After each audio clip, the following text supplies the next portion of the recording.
तो उनकी आयु समान है कि नहीं है, ऐसा तो नहीं बहुत ज्यादा आयु में अंतर हो। तो ये भी देखना वर वधू के परिवार वालों की जिम्मेदारी है। और कुंडली मिलान कोई बड़ी बात नहीं है। कुंडली मिलाना एक छोटा सा अंग है विवाह का, है ना, एक पार्ट है छोटा सा। उसके अलावा अगर ज्योतिषी की हम बात करें तो ज्योतिषी को भी बहुत सी चीजें इंडिविजुअल कुंडली में देखनी चाहिए। ऐसा नहीं कि दोनों को खाली एस्ट कोड मिलान कर दिया और हो गया साहब, 36 गुणों में से इतने गुण मिल रहे हैं, अब बहुत बढ़िया। ऐसा नहीं। गुण मिलान एक बहुत छोटी प्रक्रिया है। इससे पहले और भी चीजें जो है वो इंडिविजुअल कुंडली का, एक व्यक्तिगत कुंडली का बरो का भी इंडिविजुअल पूरा देखें कुंडली कैसी है, और वधू की भी कुंडली देखें इंडिविजुअल कैसी है, उनका पूरा विश्लेषण करें। और विश्लेषण में खास तौर से 4-5 पॉइंट तो अवश्य देखें, है ना? क्या? सबसे पहले उसकी आयु, क्या कहते हैं, मृत्यु, मृत्यु देखें। कि कहीं इसकी जैसे बर की कुंडली में देखें, कहीं ऐसा तो नहीं कोई दुर्घटना का योग हो इसके अंदर, है, कोई आय क्षय का योग हो, कोई बहुत कम आयु हो इसकी, बर की आयु बहुत कम है, या दुर्घटना होने वाली है, या कुछ इस तरीके की कोई योग तो नहीं है उसकी कुंडली में, है ना। एक होता है शब्द पुष्चल्य। पुष्चल्य का मतलब होता है कि खाली, जिसको कह सकते हैं कि चरित्रहीनता। ये देखें कि कहीं चरित्रहीनता के योग तो नहीं है कुंडली में, वर की और वधू की भी, कि भाई एक से जी नहीं भरता, इधर उधर मुंह मारता है, या इस तरीके का चरित्र तो नहीं है वधू का या वर का, दोनों का देखना चाहिए। ये इंडिविजुअल कुंडली देख का विश्लेषण करके ही पता चलेगा आपको, खाली अष्टकोट मिलान से ये पता नहीं चलेगा। वैधव्य योग तो नहीं है। वैधव्य योग का मतलब खाली विधवा हो जाना, मृत्यु हो जाना ही नहीं है। इसमें क्या होता है कि अलगाव भी एक तरीके का वैधव्य योग है। जैसे तलाक हो जाना, या बिल्कुल विवाह भंग हो जाना, या कानूनी कोई ऐसी अड़चन आ जाना, है ना, कुदरती विच्छोह हो जाना। ये कई इस तरीके के योग तो नहीं है कुंडली में, ये देखना चाहिए। फिर दरिद्रता, ये देखें कि कहीं लड़के की कुंडली में या वर की कुंडली में कहीं ऐसे योग तो नहीं है कि जो आगे जाकर के वो दरिद्र हो जाए, या इस तरीके के योग बन जाए कि उसके पास पैसा नहीं हो घर परिवार चलाने का। तो उसकी दरिद्रता योग भी देखने चाहिए कि योग अच्छे है कि नहीं है, धन के योग कैसे है, ये सब मिलान इंडिविजुअल करना चाहिए। फिर होता है संतान क्षमता। क्या वर वधू में संतान उत्पादन की क्षमता है कि नहीं है। कहीं ऐसा तो नहीं वर जो है वो नपुंसक है ना, या महिला इस तरीके की है कि उसके संतान हो ही नहीं सकती है। तो इन चीजों का इंडिविजुअल कुंडली से मिलान, मतलब खाली कुंडली मिलान से ये चीजें पता नहीं चलती हैं, ये सब तक विश्लेषण नहीं करोगे तब तक ये सब चीजें नहीं पता चलेंगी। अब हम लोग आते हैं, पहले ये बात करते हैं कि हम, देखिए ये हमारे विवाह का कोर्स जो होता है वो काफी बड़ा होता है। वो उसमें 15 से 20 क्लासें तो कम नहीं होती हैं, क्योंकि ज्यादातर लोग समझते हैं सब विवाह में तो क्या है, खाली इतना ही तो देखना है कि विवाह कब होगा, विवाह होगा कि नहीं होगा, बस इतनी इतनी दो बातों में इतिश्री कर देते हैं।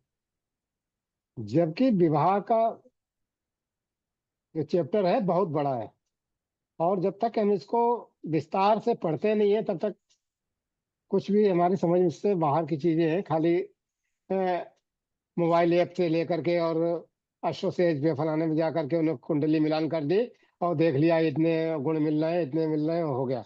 ऐसा नहीं है। तो आज हमने विवाह क्या है, विवाह के महत्व पढ़े हैं। फिर उसके बाद में हमारे शास्त्रों में विवाह के कितने प्रकार बताए गए हैं वो हम लोग पढ़ेंगे। और विवाह में सगाई होने से पूर्व जो अभी हम लोगों ने थोड़ा डिस्कस किया, क्या क्या विचार करना चाहिए वो पढ़ेंगे, है ना। राशि मिलान कैसे करते हैं, नक्षत्र मिलान कैसे करते हैं, वो देखेंगे। और उसके अलावा सबसे पहले हम देखेंगे कि स्वास्थ्य योग, कि दोनों की कुंडलियों में स्वस्थ रहने के योग हैं कि नहीं है। ऐसा तो नहीं कि किसी बीमारी से ग्रस्त हो या उसको आने वाले समय में कोई लंबी बीमारी लगने वाली हो, तो उसको हम पहले से सावधान कर सकते हैं। सबसे पहले उसका स्वास्थ्य देखेंगे कुंडली में, कि भाई कैसा मानसिक स्वास्थ्य और शारीरिक स्वास्थ्य दोनों हम देखेंगे। आगे देखेंगे कि भाई स्वास्थ्य कैसे देखते हैं, लग्न भाव से देखते हैं, उसका लग्न कैसा है, उसका लग्नेश कैसा है। ये सब लोग हम योग अभी आगे बहुत विस्तार से चर्चा करेंगे। फिर उसके देखेंगे ये शिक्षा, क्या शिक्षा के योग है कि नहीं है ना। वो हम योगों की चर्चा करेंगे। फिर आयु संबंधी योगों की चर्चा करेंगे, कि मध्यम आयु है कि अल्प आयु है कि दीर्घ आयु है सामने वाले की, उनकी योग कौन कौन से होते हैं, कैसे होते हैं, उन पे हमारे जो कोर्स होता है विस्तृत, उसमें पूरी चर्चा करेंगे, है ना। चर्चा करते हैं। और कहीं स्त्री पुरुष जो है ना, में कोई गलत आदतें तो नहीं है, व्यभिचारी तो नहीं है कि विवाह हो जाने के बाद में भी उनके जीवन में कुछ कठिनाइयां आए। और कौन कौन से योग ऐसे हैं जो उत्तम विवाह के योग हैं, है ना। कौन से योग हैं जो दरिद्रता बताते हैं, धनहीनता बताते हैं। कौन से योग ऐसे हैं जो संतानहीनता बताते हैं। और हम कैसे देखें कि संतान के लिए ये दोनों फिट हैं कि नहीं है, संतान उत्पन्न करने के लिए, है ना। विवाह ना होने के योग कौन कौन से हैं, कि जिसमें विवाह योग नहीं हो सकता है ना। विलंब विवाह के योग काफी होते हैं, कि विलंब विवाह कैसे होता है, देर से विवाह लोगों का होता है। और ये योग देखेंगे कि भाई बहुपत्नी या बहुपति के योग तो नहीं है, कि पता चला कि एक की मृत्यु हो गई, दूसरी दो शादियां उसके हैं। फिर देखेंगे वैधव्य योग तो नहीं है उसके, उसके काफी विस्तार से चर्चा करेंगे, है ना। और जो कुंडली मिलान में हम लोग कई बार बहुत सी गलतियां करते हैं, उस पर चर्चा करेंगे, है ना? अष्टकूट मिलान पे चर्चा करेंगे, है ना। और मोटे तौर पे हम कैसे खाली राशि देख करके कैसे हम देख सकते हैं कि भाई ये वैवाहिक जीवन इनका सही रहेगा कि नहीं रहेगा, है ना। कब विवाह होगा, है ना, उस पे चर्चा करेंगे। क्या समय होगा विवाह का। कहीं कुंडलियों में, वर की कुंडली में संन्यास योग तो नहीं है, कि पता चला घर गृहस्थी छोड़ छाड़ करके वो सन्यासी बन जाए। तो इन सब चीजों की चर्चा हम लोग जो रेगुलर हमारा आता है, बेच चलता है, उसमें करते हैं। लेकिन हम लोग 5 दिन में इन सब पर थोड़ा थोड़ा विचार, सबकी सबसे परिचय होंगे, कि कैसे हम क्या क्या, किसका महत्व क्या देखते हैं, कैसे योग होते हैं। कुछ योगों की चर्चा करेंगे, कुछ, है ना। हर चीज पे थोड़े थोड़ा, हर पॉइंट पे थोड़ी थोड़ी हम लोग चर्चा करेंगे इस पूरे में 5 दिन में। तो सबसे पहले हम लोग आज चर्चा करते हैं कि हमारे शास्त्रों में कितने तरीके के विवाह बताए गए हैं, कितने प्रकार के विवाह बताए गए हैं, उन पर हम लोग आज चर्चा करेंगे। देखिए हमारे शास्त्रों में 8 तरीके के विवाह बताए गए हैं। हमारे शास्त्रों में 8 तरीके के विवाह बताए गए हैं। पहला ब्रह्म विवाह है, दूसरा देव विवाह है, आर्ष विवाह है, प्रजापति विवाह है ना, असुर विवाह है, गंधर्व विवाह है, राक्षस विवाह है, पिशाच विवाह है। इस तरीके से 8 विवाह का वर्णन किया गया है। सबसे जो उत्तम विवाह का वर्णन बताएगा वो ब्रह्म विवाह माना गया है। ब्रह्म विवाह में क्या होता है, कि कन्या पक्ष वाले सुयोग्य वर ढूंढ करके, पढ़ा लिखा, धार्मिक, है ना, वर ढूंढ करके उसके माता पिता, उसके कुटुंब, उसके परिजनों को आमंत्रित करते हैं। और आमंत्रित करने के बाद में धार्मिक रीतियों से, वैदिक रीतियों से उनका विवाह कराया जाता है। और कन्या को अलंकृत कर, यहाँ लिखा गया है कि अलंकृत कर विदा किया जाता है वर के साथ में, जिसे कि आजकल हम लोग क्या कहते हैं, अरेंज मैरिज। जो हमारे यहाँ अरेंज मैरिज होती है वही है, ब्रह्म विवाह है। तो सबसे उत्तम विवाह माना गया है ये। हम्म। हमारे मनु ऋषि ने, गौतम ऋषि ने इस विवाह के विषय में बहुत कुछ लिखा है। भाई गौतम ऋषि कहते हैं कि भाई जो वर है वो धार्मिक हो, वेदों का ज्ञाता हो, बंधु बांधवों में मिलजुल करके रहने वाला हो, संपन्न हो, शीलवान हो। और ऐसे वर को अपने घर बुला करके वैदिक रीति रिवाजों से विवाह कर, और कन्या को सुजस सज्जित अच्छे वस्त्र पहना करके अलंकृत करके वो विदा करे। तो ये ब्रह्म विवाह कहलाता है।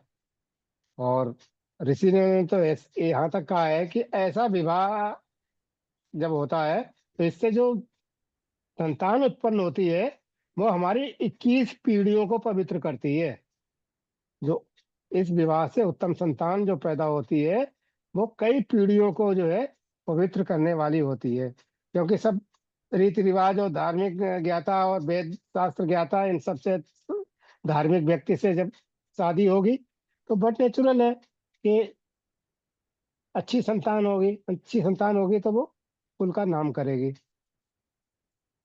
तो ये हमारा जो है ना ब्रह्म विवाह कहलाता है, जिसे आजकल हम लोग अरेंज मैरिज कहते हैं। इसका नाम है अरेंज मैरिज। दूसरा होता है विवाह देव विवाह।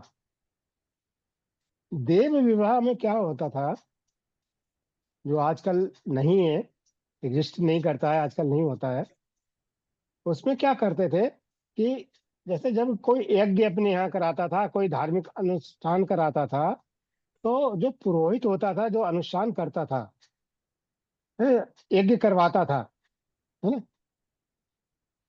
तो ऐसे पुरोहित को, वेदों के ज्ञाता को कन्या दान कर देता था पिता। उसको दक्षिणा स्वरूप अपनी कन्या देता था। तो इस तरीके का जो विवाह होता था वो देव विवाह कहलाता था। तो यज्ञ कराने वाले जो पुरोहित होते थे उनको, जो यजमान होता था, वो अपनी कन्या जो था वो दक्षिणा के रूप में दान करता था, दान दे देता था, जो कि क्या कहलाता था, देव विवाह कहलाता था। लेकिन क्या होता था, इसको भी हमारे ऋषि मुनियों ने कहा है कि इस तरीके का विवाह जो होता है वो अच्छा विवाह माना गया है। और जो संतान उत्पन्न होती है इस विवाह से भी, वो अपनी 7 पीढ़ियों का उद्धार कर देती है। लेकिन इसकी आलोचना होती रही है, शुरू से ही इस विवाह की आलोचना होती रही है। जो आलोचना का मुख्य कारण ये था कि उस समय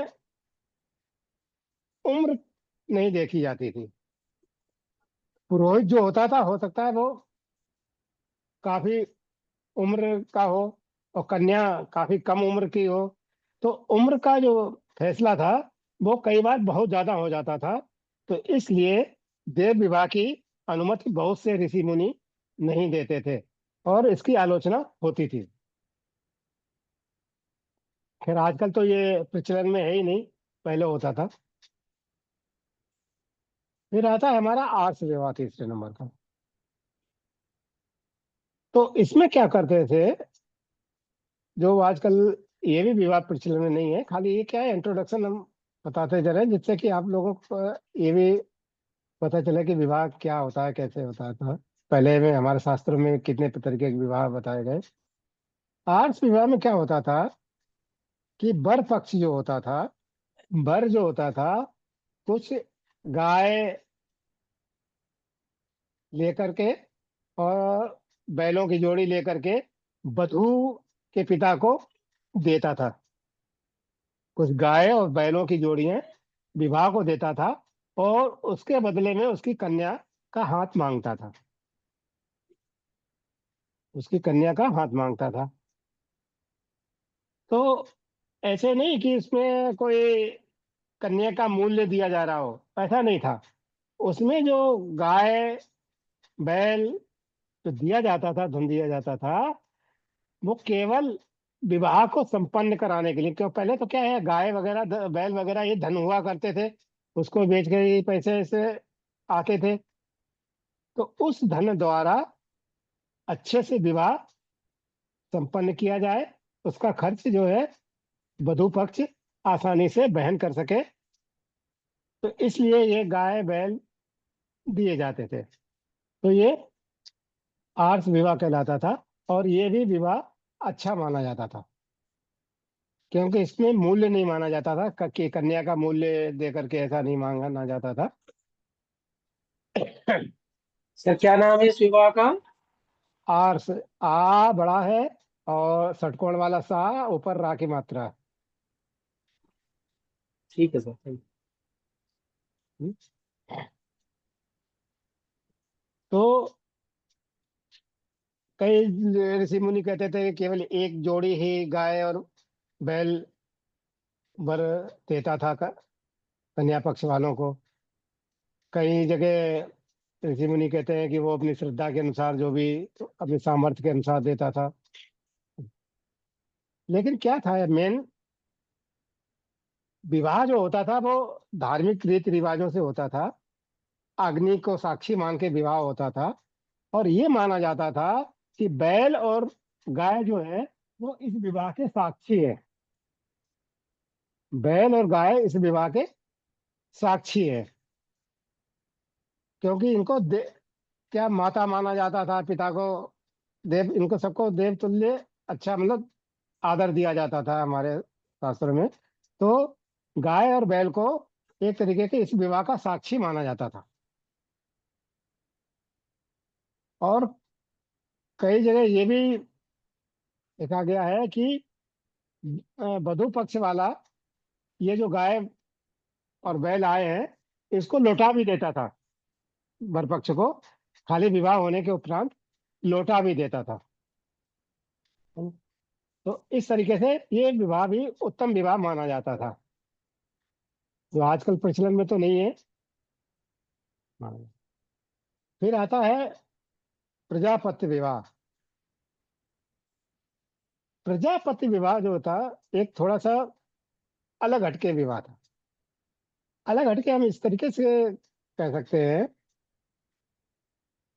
कि जो वर पक्ष या हमारे खासतौर से ये बड़े लोगों में, ऋषि मुनियों में ये सब परंपराएं थी कि वो देव ऋण से उद्धार होने के लिए, देव कौन, जैसे हमारे ब्रह्मा जी प्रजापति माने जाते, तो ब्रह्मा जी के ऋण को से मुक्त होने के लिए उन्हें संतान उत्पत्ति की जरूरत होती थी। कि भाई ब्रह्मा जी ने इस संसार को बनाया है और सभी को उत्पन्न किया है, तो ब्रह्मा जी का ऋण चुकाने के लिए वो विवाह उनको करना पड़ता था, खाली संतान उत्पन्न करने के लिए।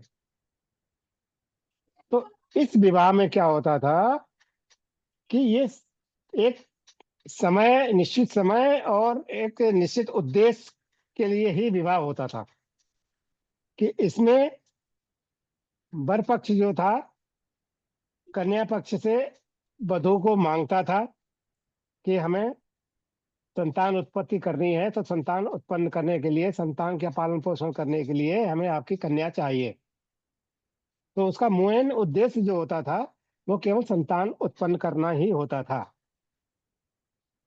और उसके बाद में जब संतान उत्पन्न हो जाती थी, पालन पोषण हो जाता था, उसका बड़ी हो जाती, तो उसके बाद में उसको कन्या वापस कर दी जाती थी। तो इस तरीके से ये केवल एक विशेष उद्देश्य के लिए ये विवाह किया जाता था, संतान उत्पन्न करने के लिए ही। तो कई जगह ये भी लिखा गया है कि एक सहमति पत्र भी हस्ताक्षर किया जाता था उस समय कि भाई कितने समय के लिए हमें ये कन्या चाहिए। तो इस तरीके से एग्रीमेंट साइन होता था। और जो आजकल तो इस तरीके का तो नहीं है प्रचलन, लेकिन सेग्रीगेशन वगैरह का आजकल जो होता है ना, भ्रूण दान करती हैं कुछ औरतें जो बच्चा पैदा करने लायक नहीं होती है ना, तो वो दूसरी माता को हायर कर लेती हैं कि भैया उसके गर्भ में वो उसका बड़ा होगा, और बाद में उसको अडॉप्ट कर लेती है। तो आजकल चल रहा है इस तरीके का, है ना। तो ये उसी का एक तरीके का रूप मान लीजिए। तो ये चार विवाह का वेदों में मान्यता है मिली थी कि भाई ये चार विवाह जो है वो मान्य है। लेकिन आगे के जो चार विवाह है उनको मान्यता, धार्मिक मान्यता नहीं दी जाती थी, या शास्त्रों में मान्यता नहीं होती थी, लेकिन विवाह का उल्लेख किया जाता था। तो उसमें से जो 5वें नंबर का विवाह आता था वो था असुर विवाह। असुर विवाह में क्या होता था कि वर पक्ष वाले जो थे कन्या पक्ष को यथाशक्ति धन, गाय बैल जो भी धन दे करके धन देते थे, और उसके बदले में उनसे कन्या ले लेते थे। ये बिल्कुल एक खरीदारी अनुरूप था कि कन्या पक्ष वालों को खूब सारा धन दे करके और उनसे उनकी कन्या लेकर के विवाह करते थे। तो ये असुर विवाह कहलाता था, क्योंकि इसमें कन्या एक तरीके की खरीदी जाती थी, है ना? तो इस विवाह को वैसे तो निंदनीय माना जाता था, अच्छा नहीं माना जाता था, है ना? क्योंकि ये प्रलोभन दे करके, लालच दे करके कन्या पक्ष को कन्या ली जाती थी, इसलिए इस विवाह को उत्तम नहीं माना जाता था। एक तरीके का ये क्या था, कन्या का मूल ही होता था। तो हमारे शास्त्रों में तो ऐसी स्त्री को पत्नी भी नहीं कहा जाता था, कहते हैं कि ऐसी स्त्री को पत्नी कहना भी उचित नहीं था, है ना। तो और दामाद को भी बिजा बिजा माता क्या शब्द दिया जाता था कि ये भी दामाद नहीं कहलाता था। फिर आता था एक हमारा गंधर्व विवाह। जो गंधर्व विवाह है ना, ये आज बहुत बुरी तरीके से प्रचलन में है। गंधर्व विवाह में क्या था कि वर और कन्या पहले से ही पारस्परिक सहमति बना लेते थे। वर और कन्या आपस में विवाह से पहले ही एक सहमति बनाते थे, है ना, और बाद में उनका विवाह होता था। जो आजकल हमारा लव मैरिज कहलाता है, प्रेम विवाह कहलाता है। कि इसमें क्या था, वर और कन्या जो है आपस में पहले ही सहमति बनाते हैं, और उसके बाद में उनका विवाह होता है। तो इसमें क्या था कि विवाह से पहले जो सहमति बनाने वाली बात थी, वो हमारे ऋषि मुनि ये मानते थे कि ये कोई धार्मिक नहीं है, क्योंकि इसमें केवल वर और कन्या उस समय की उम्र के हिसाब से केवल उनकी क्या है, एक काम वासना की तृप्ति का ही साधन होती थी, और उसमें उनकी सहमति बन जाती थी और विवाह हो जाता था।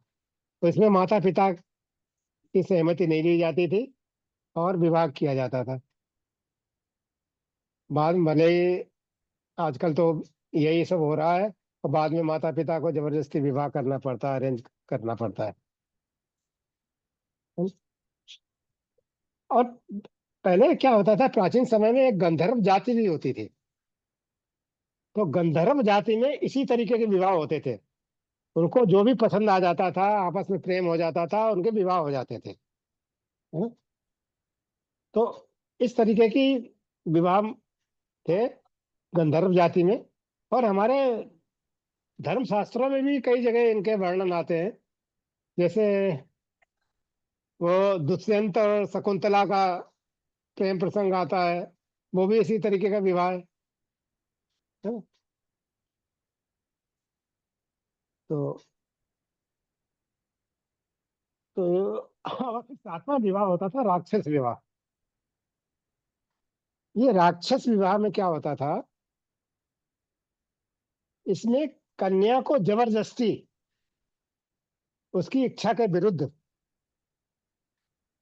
उसके माता पिता की इच्छा के विरुद्ध बलपूर्वक, चाहे वो युद्ध होते थे, पहले तो युद्ध हुआ करते थे, और युद्ध में जो राजा हार जाते थे तो उनकी स्त्रियों को, कन्याओं को, जो जीता हुआ होता था वो जबरदस्ती ले जाता था अपने साथ में, वहां की स्त्रियों को। तो विवाह पहले जमाने में बहुत ज्यादा हुआ करते थे, वो कहने युद्ध, तो युद्ध में इस तरीके की, और स्त्रियों को ले जाना ही अपनी जीत का प्रतीक मानते थे राजा लोग, कि हम जीत करके उनकी इतनी स्त्रियां ले आए हैं।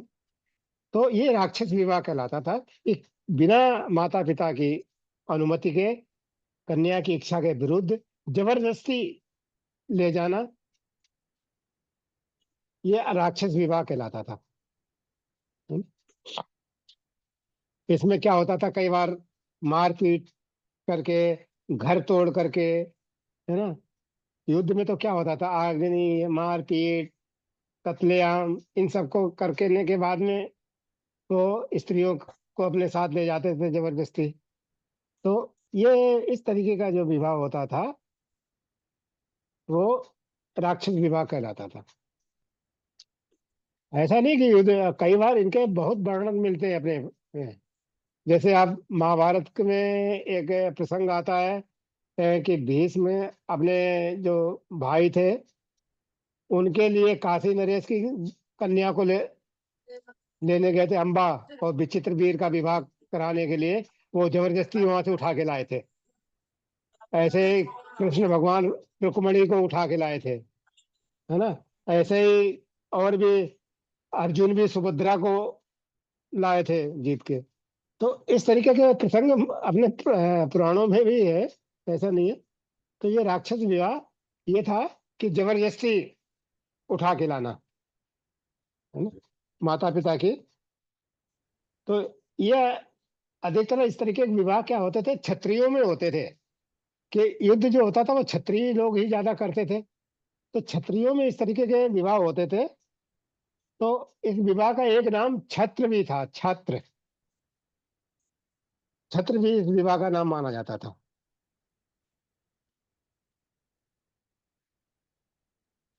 फिर एक अपना लास्ट विवाह जो था वो पिशाच विवाह कहलाता था।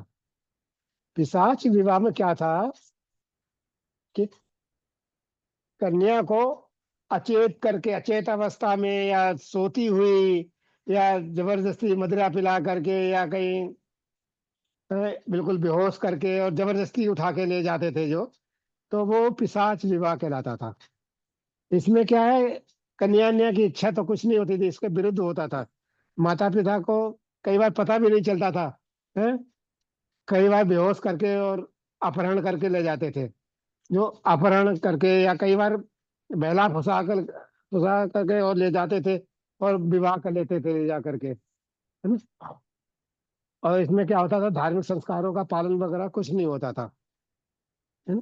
तो इस प्रकार के विवाह होते थे, पिशाच विवाह कहलाते थे। तो इसको, इन चार विवाहों को धर्म में हमारे मान्यता नहीं दी जाती थी। लेकिन जो चार पहले वाले विवाह है, ब्रह्म विवाह है, और देव विवाह है, प्रजापति विवाह है, आर्ष विवाह है, इनको धार्मिक मान्यता प्राप्त थी। तो इस तरीके से ये विवाह के कई रूप हमारे शास्त्रों में वर्णित है। और आजकल दो विवाह तो मेन रूप से ब्रह्म विवाह और गंधर्व विवाह तो चल ही रहे हैं। तो इस तरीके से हम लोग थोड़ा थोड़ा हर विषय को टच करते हुए ये 5 दिन की वर्कशॉप में चलेंगे, है ना? और इसका, उसके बाद में इसका एक विस्तृत कोर्स जो होता है 15-20 दिन का कम से कम, वो लाएंगे। खाली ये आपका जो है ना थोड़ा बेस बन जाए, इस तरीके से ये है। इधर कोई आप लोगों की क्वेरी हो, जिज्ञासा हो, आपस में कोई विचार विमर्श करना चाहते हो तो कर सकते।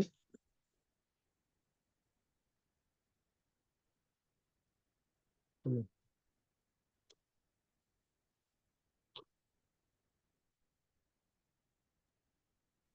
गुरुजी दीपावली का क्या ऐसा है, किस मुद्दे रहेगी, क्या मुहूर्त रहेगा उसका? 20 तारीख को। और 21 को नीमच वाले 21 को दे रहे हैं। अरे ज्यादातर लोग जो है ना, काशी वालों ने, काशी के विद्वानों ने 20 तारीख ही दिया। नहीं उन्होंने दिया, लेकिन अपने यहाँ तो नीमच पंचांग का ज्यादा प्रचलन रहता है अपने। उस हम्म। हिसाब से देखा जाए तो मतलब बाकी वहाँ के संपूर्णानंद विश्वविद्यालय के जो पढ़ के आए हैं, नरवर के आचार्य जी ज्ञानेंद्र तिवारी जी, उन्होंने भी मतलब 21 का ही फाइनली किया है। मतलब काफी विद्वानों ने फाइनली 21 का दे रहे हैं। तो उसमें क्या असमंजस है? अपने वहाँ का सूर्योदय चंद्रोदय से कुछ बता रहे हैं क्या, ये समस्या है, क्या समस्या है इसमें? अब आपने देखिए नीमच में ज्यादातर, देखा होगा ना। हाँ देखा है, लेकिन पूरी गोष्ठी हुई थी संस्कृत में वाराणसी में, कई विद्वान जुड़े थे, तो उन्होंने हम्म। अल्टीमेटली उसको 20 का ही माना कि 20 को ही करें। जबकि देखिए एक दिन का गैप हो रहा है, गोवर्धन पूजा में 22 तारीख की है। हम्म। हम्म। तो धनतेरस क्या नाम है, 18 की दे रहे हैं। और हाँ। दीपदान जो एक रहता है वो एक दीपक वाला, वो उसमें नरक चतुर्दशी का वो 19 को दे रहे हैं। 20 का इधर हम्म। गैप दिखा रहे हैं, मतलब बड़ा असमंजस है ये। उसी तरीके से पहले जैसा ही करी होगा। अरे हिंदुओं के सभी त्योहार ऐसे ही असमंजस वाले ही हैं। थोड़ा कंप्लेंट दिया जाए इस पे, जो पंचांग वगैरह बनाते हैं उन लोगों से कह दिया जाए उस समय संशोधन करके रखो उस टाइम पे ही। नहीं हो सकता, देखिए ऐसा है ना कि जितने भी पढ़े लिखे होते हैं ना, कभी भी एक मत नहीं हो सकते। कहीं भी देख लीजिए, हमारे हिंदुओं में इसमें सब में सबसे बड़ी दिक्कत यही है कि जो विद्वान लोग होते हैं वो कभी भी एक मत नहीं होते हैं। वो कहते हैं हम सबसे ज्यादा जानते हैं, वो कहते हैं हम सबसे ज्यादा जानते हैं। कभी भी एक मत नहीं होंगे, जो हम कह रहे हैं वो सही है। तो इसकी वजह से ये हमारा सनातन है ना, कई जगह कमजोर पड़ जाता है, कई जगह हंसी का पात्र भी बनते हैं हम लोग।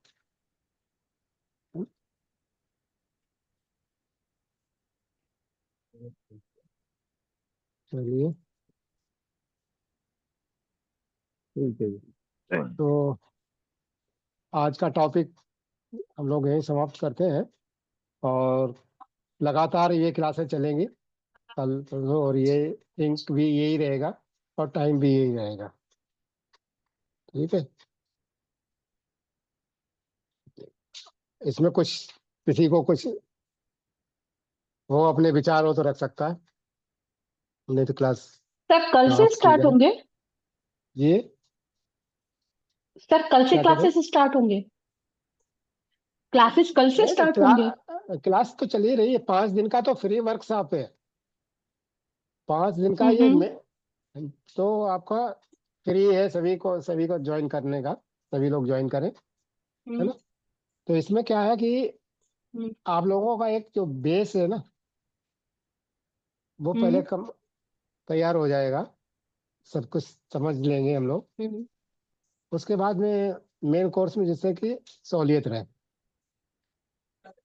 हम्म। तो ये 5 दिन का वर्कशॉप है, एक तरीके के वेबिनार है। Okay sir. ठीक है। जी सभी सर। को शुभ रात्रि। शुभ रात्रि Radhe sir. Radhe sir, Radhe Radhe sir.